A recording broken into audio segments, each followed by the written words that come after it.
Good morning and welcome to this IFG live event on fisheries after Brexit.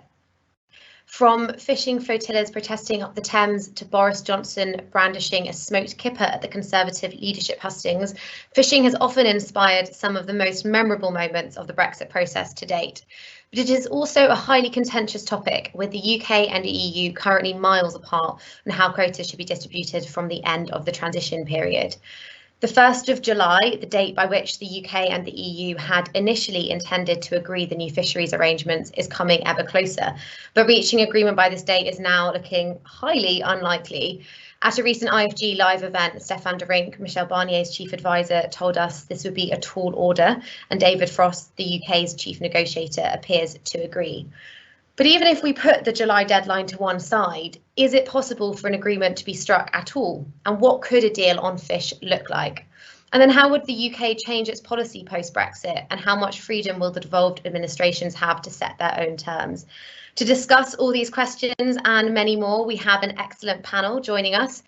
Theresa Villiers, Conservative MP for Chipping Barnet, former Secretary of State for the Environment, Food and Rural Affairs, and also former member of the European Parliament for London. Joining her is Deidre Brock, SNP MP for Edinburgh North and Leith, and SNP spokesperson on the Environment, Food and Rural Affairs. Joining her is Barrie, Deas, Chief Executive of the National Federation of Fishermen's Organisations, which represents England, Wales and Northern Ireland's fishing interests, and he was also former Vice President of Europesh.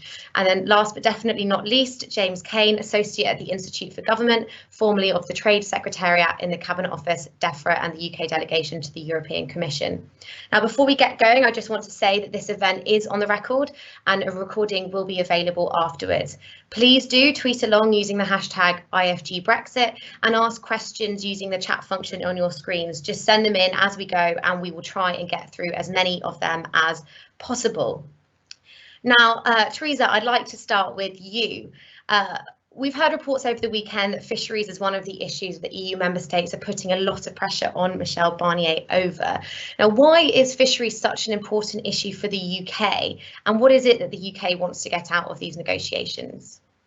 Well, I think it's clear that fisheries has an integral place in our history, our economy, our way of life. It has just huge cultural imports for us as an island nation. And there is also, the widespread understanding that the interests of fishing communities were sacrificed when we joined the EU in aid of wider economic interests. And remedying that injustice was, I think, a sort of key part of what led to the vote to leave the European Union in the first place. And the government's stated aim is very clear: become an independent coastal state and to run our fisheries in the way independent coastal states like Norway do, with annual negotiations. And with that also comes the recognition that whatever the arrangements we make with neighbouring states, we must ensure that UK fishing communities get a much bigger share of fishing opportunities and resources than they've been given thus far under the common fisheries policy. Thanks. And I was wondering, Barrie, whether I can turn to you at this point. What is it then that the fishing industry wants from the negotiations? What are your priorities? I'm also wondering, is it sort of fair to even say fishing industry? Is it sort of one voice, or are there different perspectives and priorities within that? To answer the question, what we want, nothing exceptional is the answer to that. We just want what every coastal state has as a matter of right under international law. Which is to be able to act as an independent coastal state in negotiations and to manage our own fisheries, to control access over who fishes in UK waters. So that's the same as Norway, Iceland, Faroes, or Canada, the United States, for that example. So what we're asking for is normality.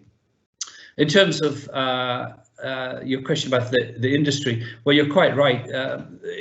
It is an industry, but it's many different industries, different sizes of vessel, different target species, different ranges. But I think right across the industry, there's a general recognition, as Theresa spelt out very clearly there, that we got a very bad deal back in 1973, and there's an opportunity to redress that now. Great, thanks very much. And Deidre, if I turn to you and bring you in here, so what is it that the SNP are looking for in the negotiations? Obviously, we know that Scottish fishers land more fish than the other three nations put together, so clearly very important to the Scottish government. And sort of, do you agree with what's been said? Have you got anything to add in terms of your priorities?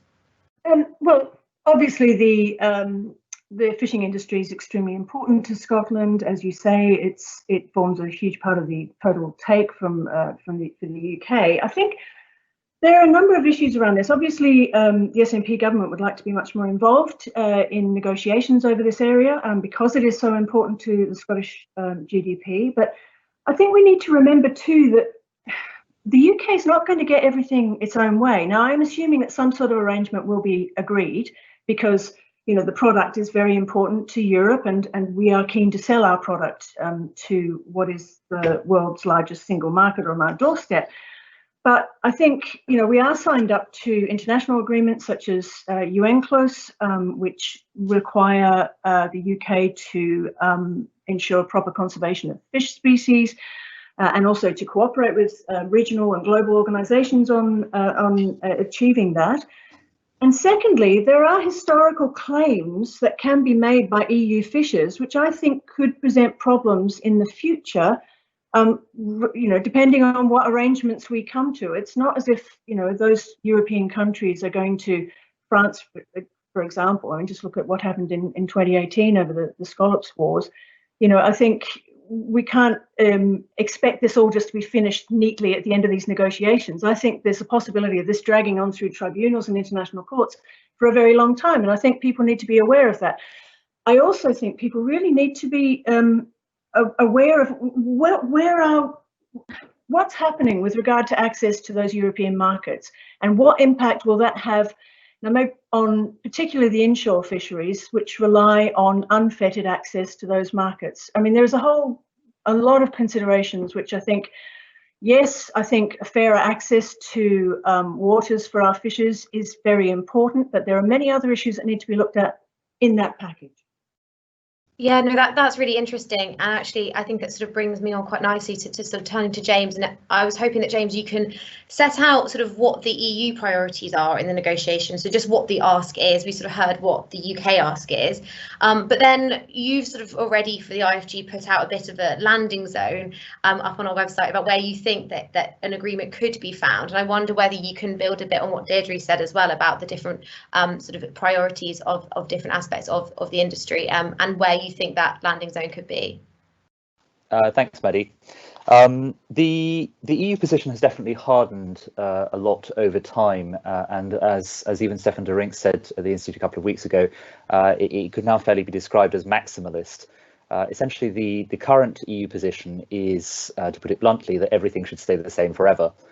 So the EU and UK fishing vessels would continue to have access to one another's waters, and the quota shares that each country's fishing vessels took would remain those that currently exist and that were established based on precedents from the 1970s.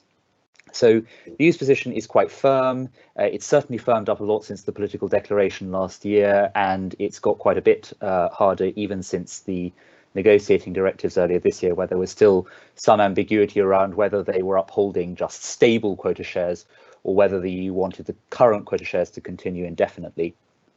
So it's a very hard-line position. It is clearly one that is being driven by the member states, those with strong fishing interests like France and Denmark. And I think we can clearly see quite some tension there between the Commission, between Monsieur Barnier's team in the Commission and the member states, with Task Force UK arguing for perhaps a more a less extreme position on fisheries, one that accepts some degree of flexibility around the exact split of quotas, with perhaps transitions over time and so on, and the member states continuing to push this very, very hard line around the current quota shares continuing indefinitely. In terms of landing zones, well, I think there are landing zones to be found, because, as Deidre was just saying, both sides have some mutual interests. The EU has an interest in continuing to have access to UK waters, and the UK has an interest in continuing to access EU markets. So you've got there a trade-off to be made, in effect, waters for markets. And so if that trade-off can be accepted as the basis of the compromise on both sides, then we can start talking numbers. We can start talking the exact numbers in terms of quota allocations for both sides, and in terms of what, if any, tariffs would apply to UK fisheries exports. So I would say it's a bit like what I think it was Churchill was supposed to have said to the woman when he asked her whether she would sleep with him for £5, and she said no, and whether she would sleep with him for £1 million, and she said yes, or she refused to answer. So if we can get past the issue of principle, then we can start talking price.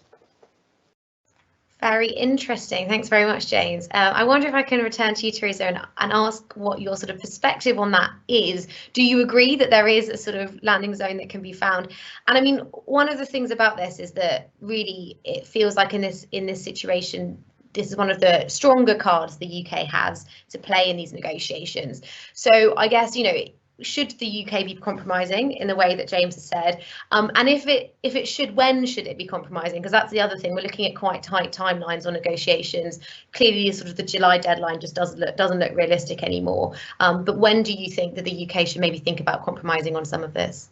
The only way there's going to be some agreement is if the European Union was more realistic in what it's asking for. I mean, as I started off the conversation, what the UK has put on the table is a broadly similar arrangement the European Union has with other neighbours like Norway and Iceland. And the mere fact that we have been part of the CFP for nearly 50 years doesn't justify the European Union wanting the status quo to continue. I agree with James that there's some difference between the member states and the Commission. There's some signals that the Commission is more realistic about what it's going to get out of this. But obviously, the legal position is that in the absence of an agreement between the UK and the EU on this, by default, on the 1st of February next year, there's no access at all for EU fishing boats. So it is in their interest to try and make progress on this, but I just don't see that the UK government is going to shift in any substantial way from what is put on the table already.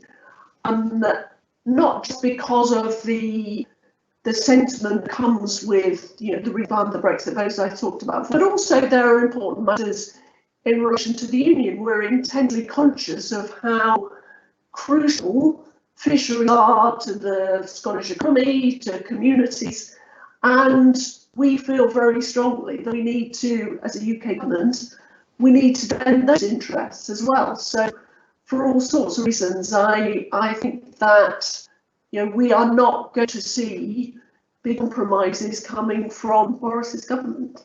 Thanks for sharing that. I mean, if I turn to you, Barrie, and I'm also going to bring in a question from the Q&A as well. So James sort of talked a bit about where a compromise can be found, and Chris Horseman has also suggested something. He said one compromise solution would be a phased transition from the CFP status quo to something which is more closely based on zonal attachment over a period of several years.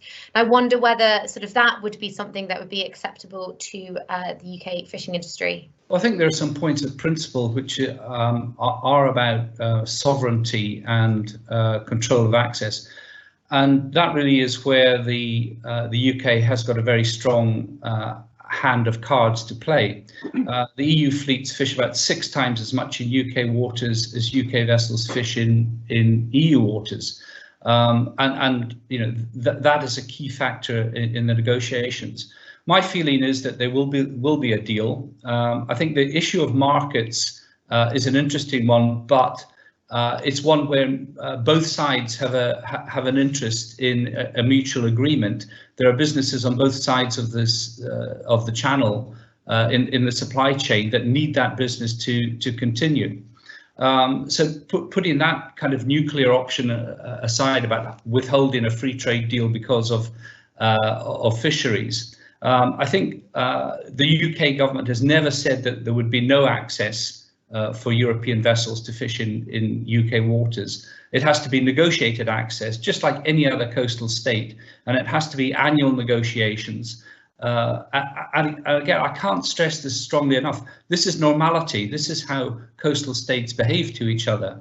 And the quota shares should simply reflect the resources that are in UK waters. Now, there may be a stepping stages to get to that point. I wouldn't disavow that, but I think it's very important that the principles are established right at the beginning. And so that's why the two sides are so far apart. You have matters of principle versus on the EU side an inability to give any kind of compromise. What the EU side requires at the moment is capitulation by the UK, and politically I can't see that happening. Thanks for that, Barrie. If I turn to you, Deidre, because you sort of first raised this sort of question of market access being sort of quite important. Where do you think the sort of middle ground can be, or where the landing zone might be on that? And what would your sort of concerns be if not reaching agreement on fisheries, for example, would mean there wasn't a free trade agreement, and what that would mean then for those people trading into the EU? Yeah, I mean, I think one issue in particular is about the disproportionate effect on different areas of the industry. So the inshore fishers, for example, and shell fishers particularly rely on sort of unfettered access, very rapid access to the EU market. So anything that threatens that is going to be a huge problem for them. We know that in the case of a no deal, you know, we're expecting their interests to be severely damaged as a result of that. And it's not just the tariffs, but it's also the red tape and the sort of non-tariff barriers that are involved in all of that as well.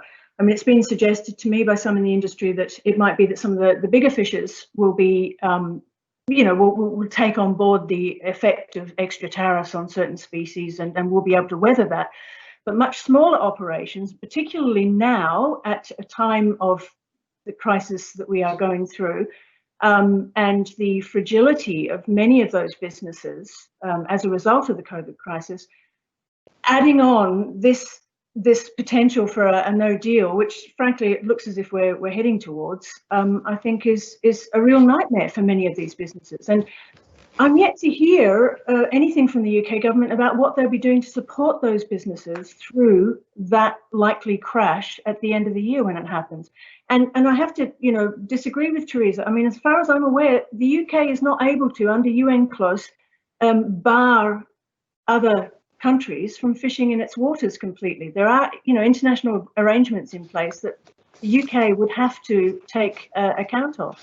Thanks, Theresa. Barrie, did you want to come in on that point? Just on that last point, if you look at the current arrangements between the EU and Norway, two coastal states, annual negotiations which take place in the autumn, they set the quotas for next year, but they also set access and quota arrangements. Now, they don't change very much, but if by the end of the year, by Christmas time, we haven't got agreement between the EU and Norway, UK vessels, EU vessels don't have access to Norwegian waters. They don't have access to our waters. At that time of year, they want to get Norwegians want to get access to our blue whiting. We need to get access to cod at that time of year. The point I'm making is that international law absolutely does not mean that a coastal state has to grant access to another country for free access to its resources. That just isn't there in the law. So I think that's important. The other one is inshore fisheries. Some inshore fisheries, I do agree that shellfish is particularly vulnerable. It's a perishable commodity, very dependent on trade. On the other hand, there are inshore fisheries in the Channel, for example, that would benefit enormously. Our share, the UK share of Channel cod is 9%, the French share is 84%. The inshore fishermen absolutely stand to benefit to a change to those quota shares to something that's a bit fairer. Thanks very much. And Theresa, I know that you wanted to come in, and then I'll come back to Deidre on that. I just wanted to add in a couple of questions from the chat as well. So Adam Payne has asked the question about giving fishing contributes less than 0.5% to the UK economy, whereas the financial services appears to be less of a priority for the UK government, contributes around 7%. Is there any serious justification for walking away from negotiations over this issue? And John Pete has also asked a similar question about the fact that it's quite a small part of our GDP. So is it really plausible that you don't do a trade deal just because you can't agree on fish? I don't know if you have any reflections on that, Theresa, as well.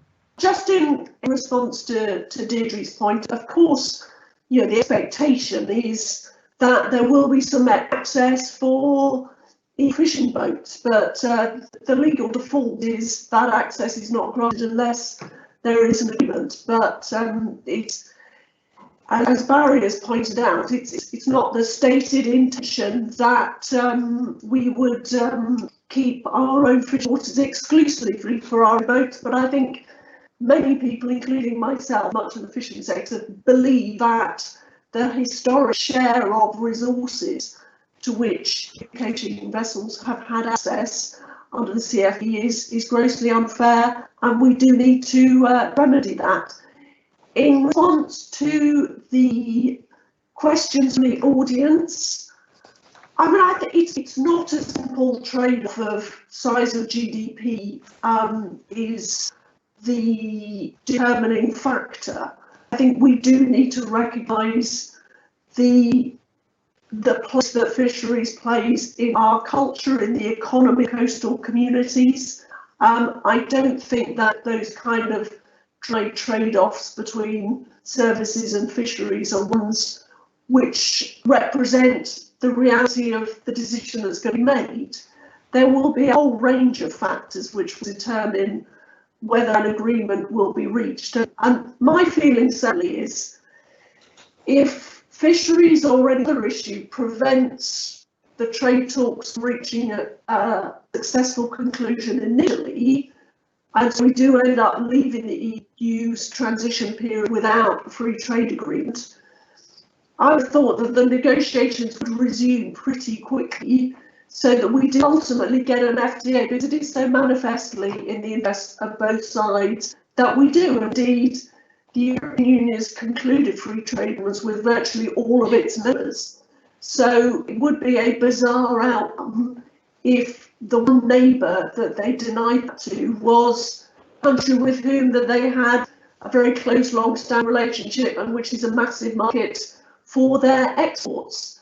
So whilst I acknowledge that the issues are difficult, fisheries and on services as well, and the city, and they may prove intractable in the time we have available to get an FTA in place by 31st of December. But I believe strongly that there will be an FTA, it's just a question of when. But coming back to the point about inshore and shellfish, of course, if we were to leave without an FTA, and if there were, obviously there are significant complexity to compliance regulations for shellfish. Obviously, the government would need to do a huge amount of work to prepare that sector for compliance with new formalities. A lot of that work was done prior to the possibility of leaving without a deal at all. But certainly there is, I think, even more that needs to be done to prepare the fishery sector for the kinds of formalities that they will need to comply with at the end of this year. Frankly, even if we do get an FTA, there will still be SPS and customs formalities which our exporters will need to be able to handle. So it's important that the government accelerates work on that kind of thing. Thanks very much. I might just, before I come to you, Deidre, just bring James in for a moment. I was just wondering, James, whether you can sort of just sketch out for us what sort of no agreement at the end of the year would actually mean, just in terms of the sort of processes that would then involve. And I think it would be quite interesting to get your thoughts on what Theresa just said about the fact that certain checks and formalities will be needed at the end of the year anyway, and sort of how that would work. Thanks, Maddie. I think Theresa is quite right.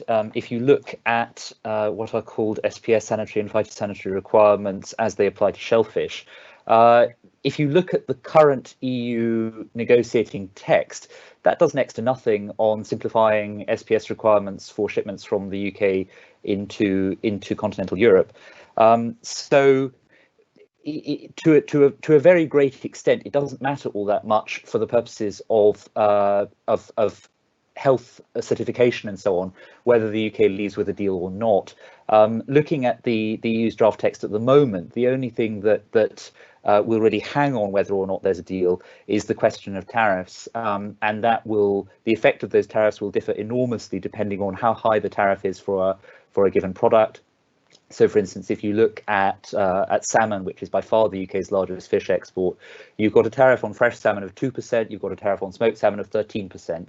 The tariffs are different for every species of fish and often for different preparations of fish, whether it's smoked or salted or whatever. So, and then also you have to consider the impact on the market. So Scottish smoked salmon is a premium product. There's a question mark over whether demand for it would remain quite strong, even if the price did go up by 10% or so due to the imposition of a tariff. So that would be the main difference, I think, if the UK leaves without a deal at the end of the year. And it is quite difficult to predict in advance what the implications of that would be for the fisheries sector as a whole. And I think it's for that reason that a lot of the different groups that have tried to model the impacts of that have come out with different results. So if you look at a study that was done by Wageningen University, which is a very well-known agricultural research institute in the Netherlands, they suggested that if the UK leaves without a deal, fisheries would gain about, I think, £460 million and would lose about 500 million. So it's a net loss. If you look at the study that the New Economics Foundation did, they find a gain in profits of about 35–40% for UK fisheries if it leaves without a deal. And then, of course, as Barrie was saying earlier, you've got a highly differentiated sector. You've got many industries inside one industry, and so the implications for all of those would be quite different. I don't know whether that answers the question. It almost says the question is rather difficult to answer. Yeah, it does seem that way, but thanks for trying to shed some light on it anyway, James. I was just going to come to Deidre because I think you wanted to come in on the point around no agreement at the end of the year. Thank you. Thanks, Maddie. No, I was just really quickly on Norway being mentioned. As I understand it, Norway negotiations only involve about 6 species of fish, and there are something like 75 species in UK waters. So that maybe makes it slightly less complex than the sorts of negotiations the UK would be having. There was a report out very recently from the Strathclyde University, and it was around the environment and the importance of sustainability of fish stocks and so on. But it pointed out a high proportion of the apparent disparity between the total UK share of catches and the reliance of EU vessels on UK waters was down to really just 4 species. And I'd be interested to hear Barry's point of view on that. Herring, mackerel, blue whiting and sand eel.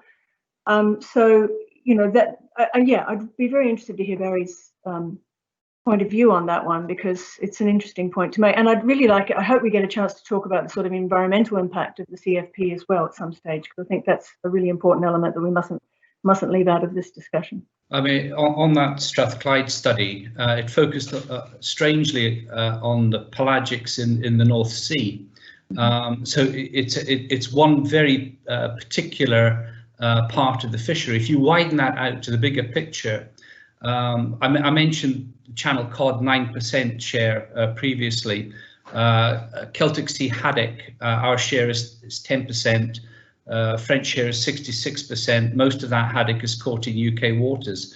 Certainly, this varies by species, by stock. There are different percentage shares. Some of the UK shares aren't too bad, not bad at all. On the others, there's a gross difference between what we get under relative stability, historic rights, and what we would expect if the shares reflected the resources in our waters.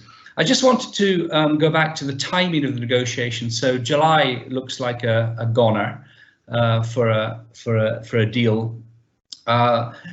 September, October, I think, will be an important turning point, because at that stage we have to think about the negotiations for next year. Setting quotas works on an annual cycle, so we'll have the scientific advice very soon. And then there's the question of, whether there's a framework agreement on fisheries or not. There's going to have to be an agreement for 2021.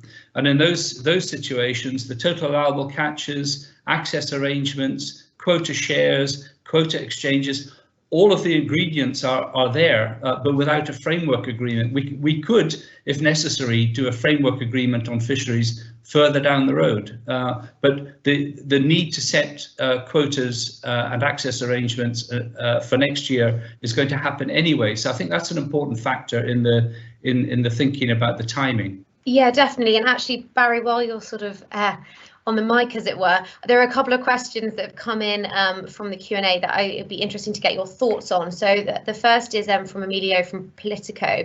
He sort of said, you mentioned that there might be stepping stages to having annual negotiations, and so he was just wondering whether you could expand a bit more on that and what a phased implementation of a new fishing arrangement would look like, and how long would you be willing to wait, sort of, or how long should it take place over?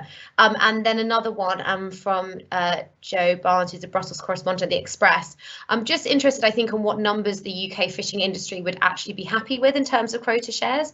So is there a sort of a landing zone, I guess, for you from that perspective, what your priorities in that space is? So he sort of said, given the channel would likely be split half down the middle, would 50-50 be the only acceptable position, or is there a position where UK fishermen could accept a 30-70% split in favour of EU boats, because it is still a much larger chunk for UK vessels, because you sort of mentioned the EU share of channel cod being 91%.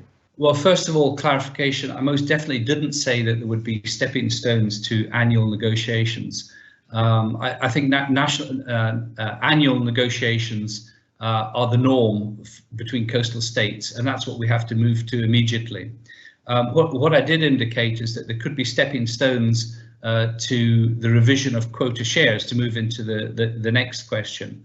I could quite easily see that a period of adjustment takes place, stepping stones to different shares. It's very difficult, in fact impossible, to give it one figure because of the reasons that were discussed earlier.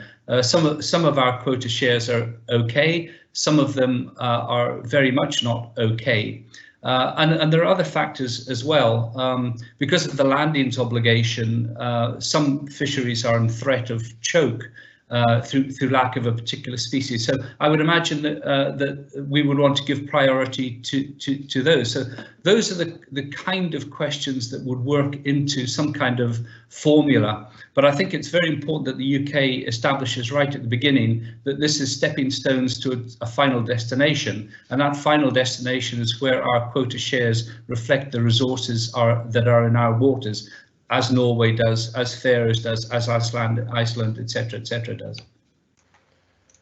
Thanks for clarifying that. I'll bring in a sort of a question that was sent in to us actually before the event, and it might go to your point, Deidre, about discussing some of the environmental questions. So Alistair Dillon sent in a question saying, the public debate has largely focused on access to waters and stocks, but an important aspect of future cooperation will be the in-year and multi-annual fisheries management. He said that ministers have acknowledged that positive changes made by the last reform of the common fisheries policy, which included greater multi-annual management and regionalised decision making. So it has been a positive change. Basically, given the obligation under international law to cooperate on the management of shared stocks, what is your perspective? And I'll come to you first, Theresa, on what sort of the key features of a future UK-EU fisheries management model should be to ensure the long-term sustainable shared fisheries and a sustainable shared marine environment. We've got manifesto commitments that commit us to a plan to deliver maximum sustainable yield in each stock, and that's, I think, going to be a part of how we approach the environmental side of allocating and determining fishing opportunities. Obviously, a huge problem is the science to determine what is maximum sustainable yield is by no means clear, and we do need to have a very strong focus on that, so that we can set ourselves realistic targets. But it is, I think, also going to be crucial. Another theme that runs through government's thinking is approaching these management of fisheries using an ecosystems-based approach, so to try to mitigate the impact on the seabird, on the commercial fish species. And I think, whilst at the moment we have the expectation that leaving the CFP will immediately result in far greater opportunity for UK fishing committees, and I hope and believe that it will, but obviously it won't take away those fundamental issues that we have to make sure that we don't overfish and that we are protecting the marine environment. And some of those questions are going to get sort of even tougher to resolve in the future. We've just had the Panellists report about high protected marine areas, which talks about the possibility of quite significant restriction on fishing in certain limited areas.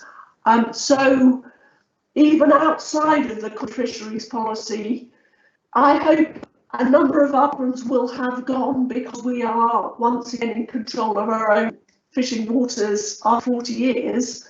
But a number of the very big issues and very big problems to resolve will still be with us, in particular reconciling the wish to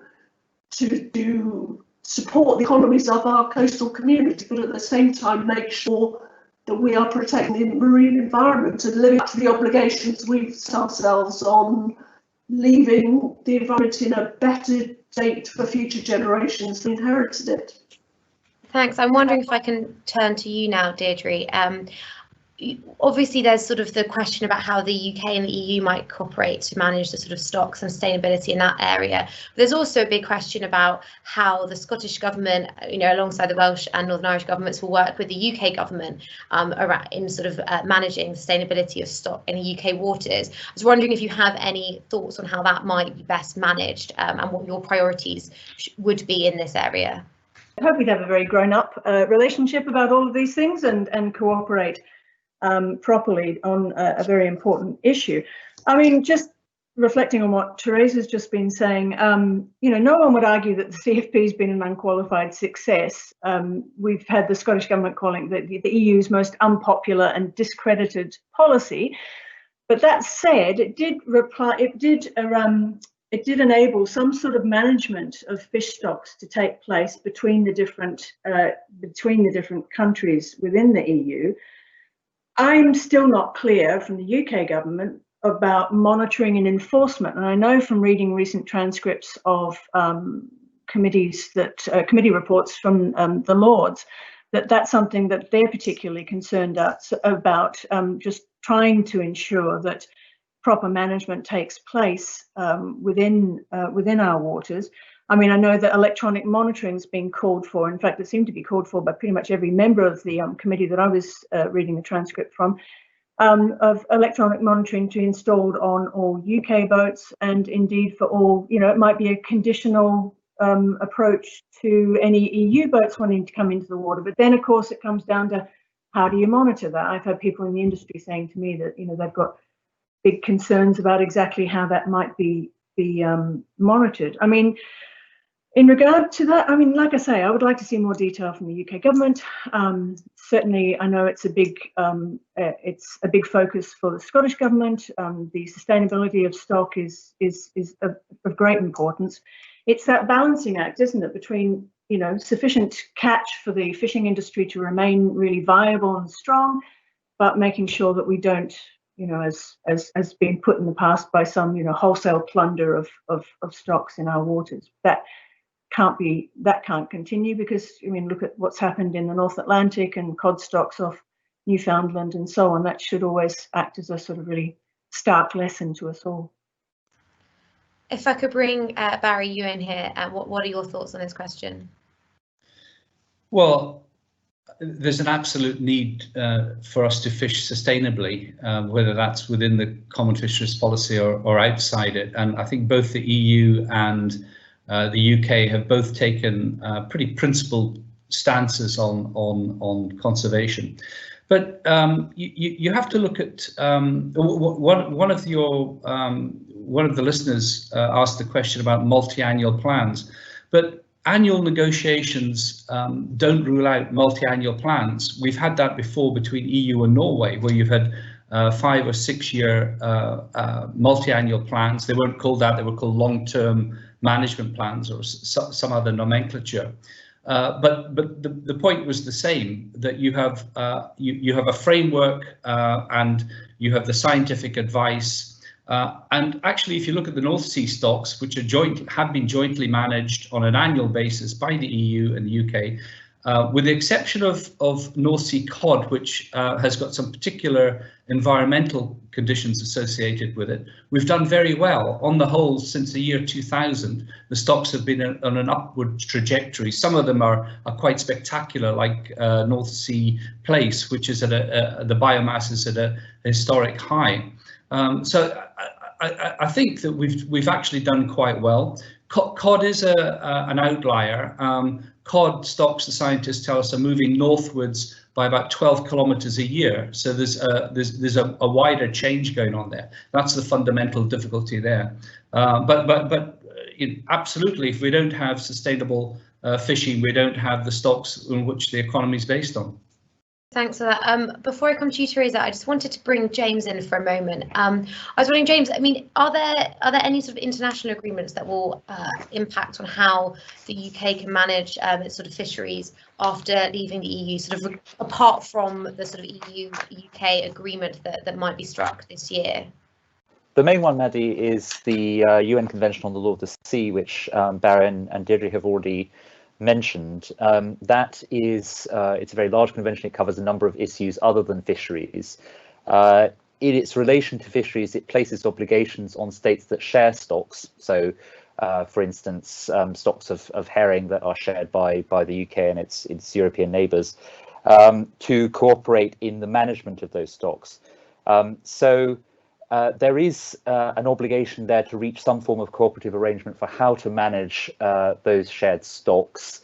Like many UN agreements, the enforcement mechanism for that is not the strongest in the world, certainly nothing like the European courts. So I think what I would say there is that there are these obligations to cooperate on the management of shared stocks. There are the obligations to allow other states access to parts of the stocks in your own waters which your own fleet doesn't have the capacity to harvest. So you've got, in a sense, there that the UNCLOS, insofar as it relates to the UK and the EU, is almost an agreement that they should have an agreement. Barrie is quite right that in the absence of an agreement, there will be no right for EU vessels to come and fish in UK waters. There is an obligation in international law for the two sides to talk to one another and come to an agreement, but that's a very difficult obligation to enforce. And so I think, as Deidre was saying earlier, that one of the real risks here is that you end up with a very fractious relationship between the UK and EU over fisheries that spends years going through various international courts and tribunals and possibly has some negative effects on conservation along the way. Great. Theresa, you wanted to come in, I think. Yes. Sort of partly in response to Deirdre's sort of almost defence of the CFP, not quite, but I mean, I would acknowledge that some of the action that has been taken by the European Union over fisheries conservation has been reasonable. But I believe that as an independent coastal state, we can do so much better because we can develop a regulatory system which is much more responsible and adaptable and fast. Essentially, I mean, particularly when I was an MP, I experienced this, the frustration of when something is going wrong with a regulatory approach, and it can take literally years to remedy that. So I see this one of the most important benefits of leaving both the EU, but particularly the CFP.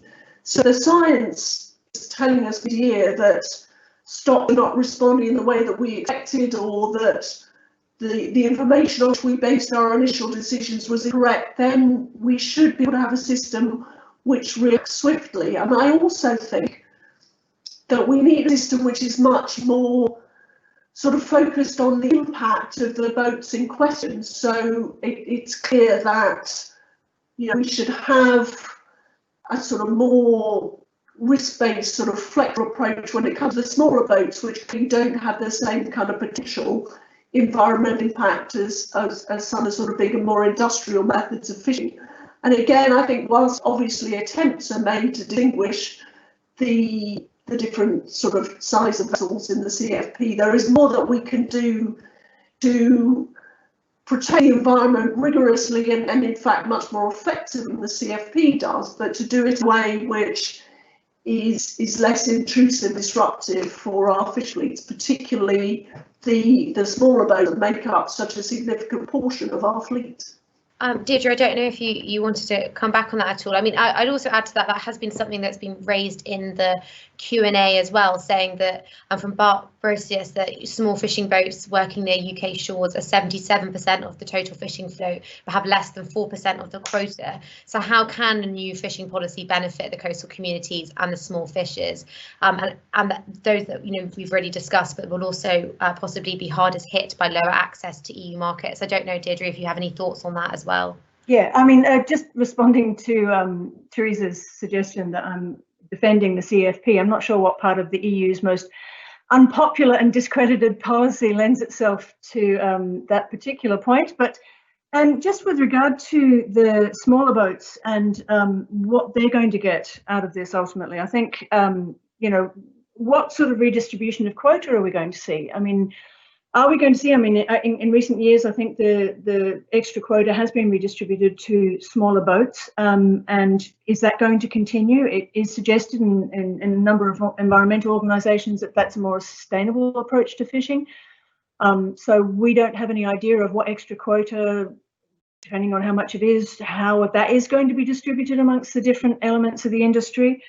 But just, you know, if I can just go back to this whole period and it's what's important for the devolved governments in all of this. I mean, there's currently very little clarity for the devolved governments, let alone businesses, on how a number of important issues are going to operate at the end of that transition period. If I can pull it back to this, including, of course, the Northern Ireland Protocol, and I'd be interested to hear James' point of view on that in particular. There's already been a suggestion that businesses are unprepared. Where is the really detailed plans for business engagement, making sure that they are ready for a no deal, as we've been saying, it looks increasingly likely? And how do DEFRA ministers expect businesses that have only barely surviving the COVID crisis to deal with these added complications and burdens? And I think these are really important issues that we need to look at. But just getting back to the I'm not sure whose name it is. Let's have a look. Bart's point about the small fishing boats. Yes, I think that does need to be looked at. I mean, obviously the larger fishing boats have an interest in increasing their shares, but we must be looking too at the sustainability of the industry. And I think the rights of the smaller fishing boats need to be recognised in all of these discussions as well. Great. I think, Bart, you wanted to come in on that, and then we can return to the discussion of the Northern Ireland Protocol. It wouldn't be a Brexit event without discussing it, I don't think. Mm-hmm. Yeah, I think that it comes back to this point about different industries. There are offshore fisheries fishing for the big pelagic stocks, mackerel, herring, blue whiting, whose tonnages are measured in hundreds of thousands of tons. We're talking about a massive industry. Then we're talking about small-scale fishers, many of which are fishing for non-quota species. Crab, lobster, scallop, bass are non-quota species. So it upsets me because you get these distorted impressions on the basis of these wild statistics. Certainly, there's been redistribution of the species that actually matter to inshore fishermen in recent years, and I think that has helped a lot. And also there's a big initiative about the future of inshore fisheries, a big conference last year that had a lot of inshore fishermen there. It's very interesting there. only 17% of the fishermen in that room said that access to quota was their principal concern. Overcrowding of the inshore grounds, loss of access to their traditional grounds, markets, that's a much more important issue than quotas. So it's not an unimportant issue, but it's not the only one. Thanks for clarifying that. James, shall I come to you on Northern Ireland Protocol and what that might mean for UK fisheries? How does that interact with this? Yes, the Northern Ireland Protocol says some quite interesting things on Northern Irish fisheries. As is well known, the basic structure of the Northern Ireland Protocol is that Northern Ireland has to apply the full body of EU customs legislation, including the EU's common external tariff, unless a good being moved from the UK into Northern Ireland, sorry, from Great Britain into Northern Ireland, is not at risk of onward movement to the EU. And there's a slightly complex technical definition of not at risk, which has bits that still have to be worked out by the Joint Committee. Now, Northern Ireland is defined in the protocol as just the land territory of Northern Ireland, so it doesn't include that part of the UK's exclusive economic zone which is projected from Northern Ireland. And so what the protocol does is it provides that the Joint Committee has to discuss the conditions on which catches of fish which are landed in Northern Ireland are to have tariff-free access to EU markets. And there are some quite big questions still to be answered there around what exactly, well, first of all, they need to agree on what, if any, tariffs are to be applicable. And secondly, they need to agree on what procedures will have to be fulfilled, because if you look at the protocol at the moment, one possible reading is that every fish landed in Northern Ireland immediately has to submit a customs declaration because it's entering entering that part of the United Kingdom to which the protocol applies. That would clearly be undesirable, and so that's definitely something that the Joint Committee needs to discuss and work out a practical solution for. I wonder, Barrie, whether sort of in your capacity of representing fishers of Northern Ireland as well as Wales and England, whether this has been a sort of concern raised by members at all, or how the NFFO are sort of interacting with it. It's a concern because there are a number of uncertainties that are left hanging there, as James has alluded to. But the overall impression is that these are things that can be managed, these are things that are not fundamental. And the fishermen of Northern Ireland are very much in line with the rest of the fishermen in the UK about the general objectives about leaving the common fisheries policy and the advantages that would follow from that. Okay, great. I will bring in another question from the Q&A. I think, Theresa, I'm going to ask you this if that's okay. Simen Svenheim, sorry, from the Norwegian Embassy has asked, he sort of said, when the UK becomes an independent coastal state, it would not only have to negotiate with the EU, there are other important coastal state partners, Norway in the North Sea and several others in the coastal state negotiations on pelagics. I think I've pronounced that right. Sorry if I haven't. For instance, compared to how the EU has been doing these negotiations, is there anything that you think the UK could do different when it comes to dealing with non-EU coastal states? I think it will be very important for the UK to engage energetically with non-EU coastal states.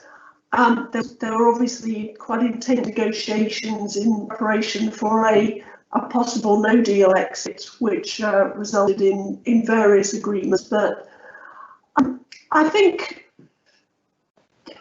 in our discussions with Norway, Iceland, the Faroes, etc., we'll be sticking with the general principle that when it comes to shared stocks, that the UK share of fishing opportunities should reflect the resources of UK waters. And we'll certainly look to see if there are ways in which we can improve on the same discussions that the EU had with its neighbours over the years. But at the heart of it, there is that principle that we should cooperate to manage shared stocks, but we should have a fair division of the fishing resources, fishing opportunities that come with those shared stocks. And I think working intensively together on the environmental and marine protection issues is also going to be very important in terms of our relationship with our neighbours. Deidre, I wonder if I can bring you in on this point, sort of how the Scottish Government might want to be involved in that as well. Yeah, I mean, the Scottish Government would certainly want to be involved in any of those discussions. It's at times a little difficult for the Scottish Government to get involved in UK government trade negotiations, particularly, despite the fact we've been asking for that ability for some time. But, you know, I would imagine, I mean, Scotland's relationship with the Scandinavian countries, in particular in the areas in the sort of northern part of Scotland, is always close and is developing further all the time. So I would imagine we would be doing our very best to find a form of cooperation between all of the countries that have an interest in those areas, for sure. Barrie, you wanted to come in? Yeah, my understanding is that draft agreements with countries like Norway and Faroes are already well advanced and are, you know, a lot easier to do than negotiations with the EU, because we share many of the same principles of how coastal states operate. I think in future, I think there's an expectation of continuity there. I think negotiations between coastal states are always tough, and I don't expect anybody to be a walkover. But I think that will settle down into a pattern in which we have these annual negotiations, and the really big issues about setting the quotas at safe levels, access arrangements, particularly quota exchanges, where there's a mutual benefit. I think that will all be part of the picture in the future. But my understanding is that is already well advanced. Well, I think sort of on that positive note, I think we might wrap it up there for the moment. Thank you, all of you, for your very insightful comments. It's been a really great discussion. I'm sorry that we couldn't get through all the questions on the chat, because there were many of them, and so thank you everyone for submitting your questions. I'm sure this discussion about fish will continue for quite some time. So thank you all of you. Thanks for listening. If you do want to listen back to the conversation, the audio and video will be available shortly on our website, where more of these kinds of discussions are also available to download. So thanks very much for tuning in. Thanks to our panelists, and please do join us again for more IFG Live discussions.